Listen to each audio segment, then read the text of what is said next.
So Chelsea have done a lot of business so far this summer, mainly focusing on improving the attack. But one area that hasn't been talked about and focused on that much is in the backup for Marc Cucurella, a new left back. What is going to happen with that area? Because especially with Renato Veiga's future clearly not at Stamford Bridge, at least at the time of recording, Chelsea seem to need some depth in that position, given all of the football Marc Cucurella has had to play leading up to the Club World Cup final. Done so very well, but that is an area of concern before the end of this transfer window. So now we know Chelsea are targeting at least one option in that area. Is that the best option? Are there other ones in the market that are similar to Cucurella? And why are we targeting a certain type of player and why it makes sense for Enzo Maresca's system? And that's what we're going to look at in today's news show, along with some other things. Eberechi Eze has been linked again to Chelsea.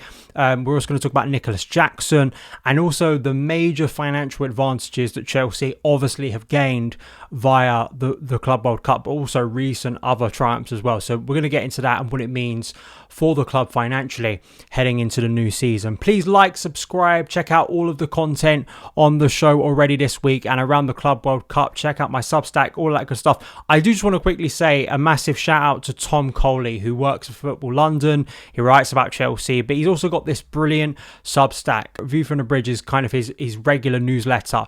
And yes, I am a little bit biased because he has been very kind to promote my work, whether video work or my Substack work, consistently on this newsletter. But it is a brilliantly detailed breakdown of kind of all of the big news around Chelsea, whether that be the big headlines, the player perspective, the academy at Cobham, the women's team. I mean, it literally goes through every single corner of the club and breaks down the latest news. And he does it multiple times, sometimes quite regularly. So I definitely suggest go and subscribe to Tom's work down in the description box below, because if you want the latest, because we don't cover literally everything around the club on this show, definitely go and check out and support Tom's work, because he was very kind to support my work on here, so I felt it right to return the favour. So just wanted to say that before we jump into today's show. Now, talking about this left back depth, it is one of those areas that maybe isn't as, let's just be honest, sexy as signing another centre forward or another attacker, which I know many people always would like to see, or at least some people who love to see transfers literally on a weekly basis, even though that is a bit mad. But we do know that left-back depth is an area of concern because Cucurella has basically had to play in that position for a long period of time now. Yes, Malo Gusto can play there. Yes, Josh Achimpong can probably play there. And yes, because of Enzo Maresca's fluid system, there is some wiggle room there where you can maybe fit players into that position and kind of make up for it. But I think as we now embark on a very long season where we want the strongest squad possible, it's clear that Chelsea need to invest in this area. And it's a bit of a shame, really, that we kind of had that player with Renato Veiga. And as the months have kind of gone on, it seemed pretty clear that the player himself was not content just being a left back. But I kind of don't understand that, given the way Maresca is using this team currently and using certain players. I mean, maybe he could have played as a centre-back, at least the fluid way Chelsea move in and out of possession. So we're going to dive into that. So Chelsea, as we know, the name that's been linked consistently and linked not only to Chelsea but Liverpool and other big clubs is Jorrel Hato from Ajax. Ben Jacobs reporting on Tuesday that Ajax apparently want around £60 million, but Chelsea are hoping for a fee closer to 40 million. Connor Holden, who's a great analyst around Chelsea, talks about Hato here, and he says the defender was hitting all the right marks when I was scouting defenders for Chelsea last month. Fits the bill for so many reasons, because he's a hybrid of a left back and a centre back, offers brilliant cover for Cucurella whilst also being able to gather minutes at centre back too. Athletic player who can rely on his recovery pace, aggressive type, likes to jump out to defend man to man and engage with opposition players, suited to Maresca's idea. And Zach Lowry, I'll link this also below, did a piece about him and his career so far and how he's emerged kind of as a vital cog for the current Ajax side and why Chelsea should be going out there and trying to get this deal over the line. So for people who watch Hato regularly, feel he is a good player, as I usually do, and sort of looking just at kind of similarities or statistical kind of breakdowns or comparisons between players. Just looking at Hato and Cucurella from last season, you've got to factor in that Hato is still only 19 years old, so not as far in his career, not in his prime like Marc Cucurella is. But just looking at the two players, there are some differences. Again, you always have to factor in, using data MB here, the league, the demands of the role, the system they're playing in, what they're being asked to do by their head coach on a regular basis. That always has to be factored in when you're looking at a straight factor comparison between two players. But obviously Cucurella is slightly different in terms of what he's being asked to do for Chelsea than Jorrel Hato. Jorrel Hato seems to be kind of all action, definitely in terms of defensive duels and aerial, much more dominant. Expected assists, he's higher. Progressive passes, he's higher. Possession won is one of the things that Cucurella excels at compared to Hato. Defensive duels, definitely one of those things that Hato seems to be strong at, as well as aerial duels, progressive carries. In terms of minutes, Cucurella had more minutes than Hato last year. And I just found it curious looking at Data MB. They gave suggestions for players statistically who were much more similar to what Cucurella did in 24-25, and those players were Aurelio Buta from Rem, he's 28 years old, Aldegaard from Go Ahead Eagles, he's only 21 years old, and Tim Roth from Union Berlin, who's also 20 years old. So we saw some data comparisons here that are much more similar. If Chelsea were looking for a player, and Maresca was looking for a player who statistically and kind of from a profile wise offers him what Cucurella does, he's very happy with what Cucurella does, and you're kind of trying to find someone who fills that void when Cucurella can't play, is injured, suspended. Maybe these are the players who are a bit more suited, but as we see with Jorrel Hato, there are clear reasons why he's emerging as a big target for multiple European clubs, is because there are other parts to his game.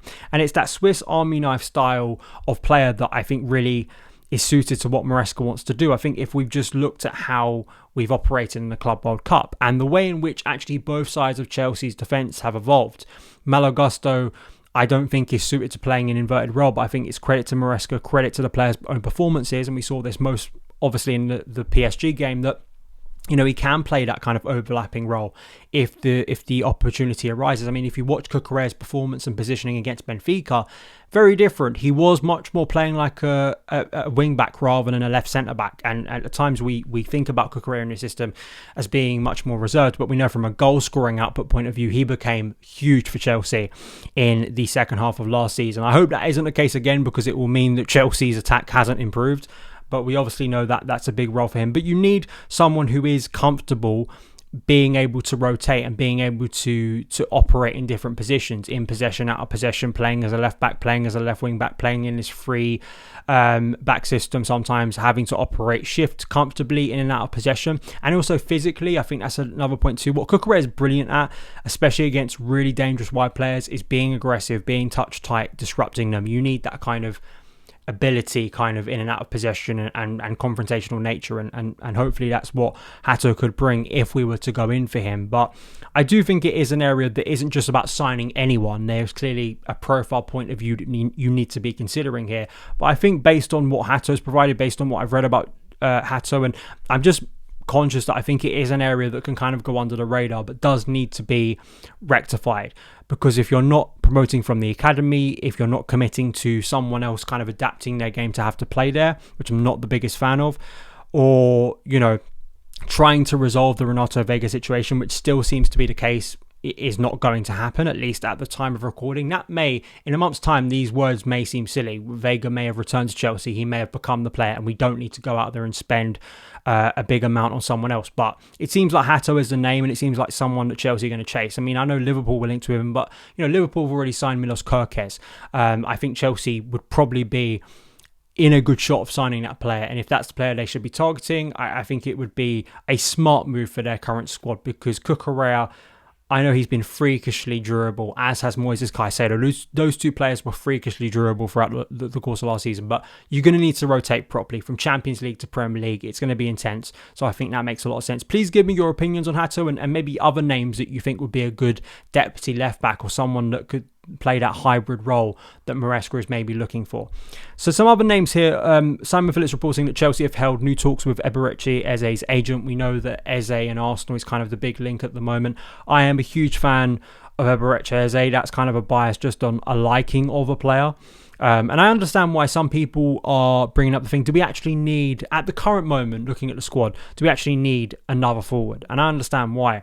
If you look at the names currently there, and I'm including names that have a realistic chance, or at least semi-realistic chance of still being here. I'm not including Joao Felix, Raheem Sterling in this, because it's quite clear they have no future at the club.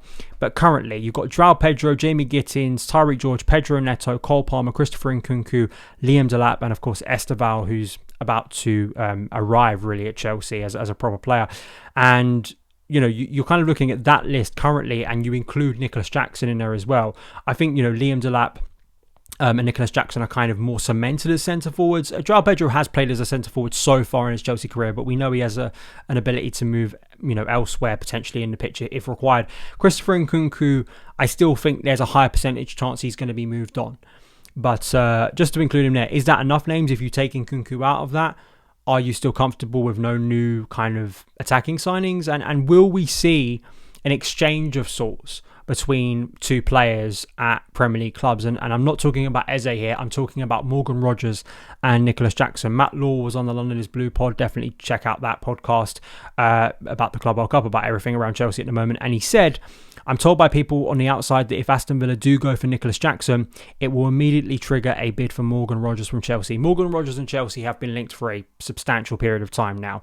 And given how we moved for João Pedro and some of the links we've seen, Mohamed Kudus, just like we were just speaking about Eberechi Eze, and you watched the way Maresca's evolved his system, Morgan Rodgers, I think, is an understandable player to go for. And it means that you have to replace him. You have to replace Jackson. I'm a big defender of Jackson, and he's been linked also to Man United. Statman Dave pointing out here that Jackson has accumulated 31.0 non-penalty XG over the last 2 Premier League seasons. And if in terms of what that means, in terms of who that is in comparison with and who he's kind of close to, only Alexander Isak, Mohamed Salah and Erling Haaland have more than him in that time frame.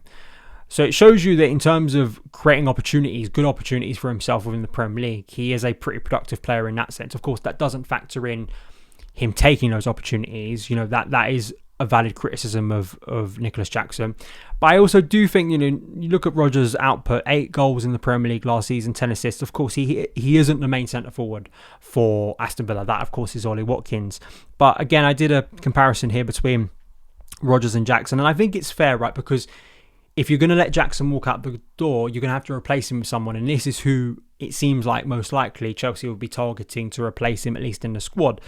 And despite having more minutes than Jackson last season, Jackson still excels in a lot of ways. Again, factoring in that Morgan Rodgers kind of plays that second striker inside forward role rather than always the number 9 for Unai Emery. But I think that link is credible because of Chelsea's interest in Rodgers and also Nicolas Jackson's current status at Chelsea, plus his former relationship with Unai Emery.